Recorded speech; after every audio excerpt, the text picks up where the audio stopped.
But first tonight, our top story, a head-on highway crash in West Texas killed a local pastor and his wife last week. And today, many gathered to say their final farewell. They leave behind their 17-year-old son who survived the collision near San Angelo. Tonight, Eyewitness News reporter Henry Ramos met a West Texas pastor who has been by their son's side during this extremely difficult time.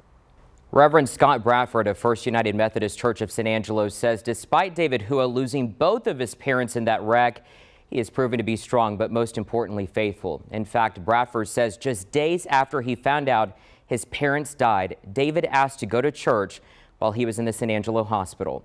The crash was on State Highway 158 near Ballinger. Pastor Newman Huo, his wife Tina, and their son were on their way to vacation in Colorado. I mean, look how bad this was. You can barely make out these two vehicles involved.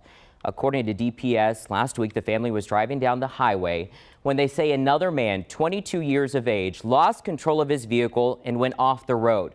When he tried to turn back onto the road, he crashed into the Huo's family car, which was heading north. The driver of that car was not wearing a seatbelt, died. Huo and his wife also did not make it. Their son David had surgery, but Bradford says the injuries could have been much worse. Newman was pastoring the Chinese United Methodist Church here in San Antonio, and this is a significant loss to that church. Someone who could speak both English and Chinese, preach in both languages and teach in both languages. Bradford says Tina still lived in China and was visiting her family here for the summer.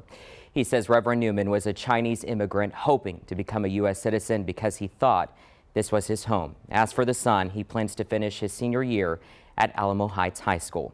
Henry Ramos, KENS 5 Eyewitness News.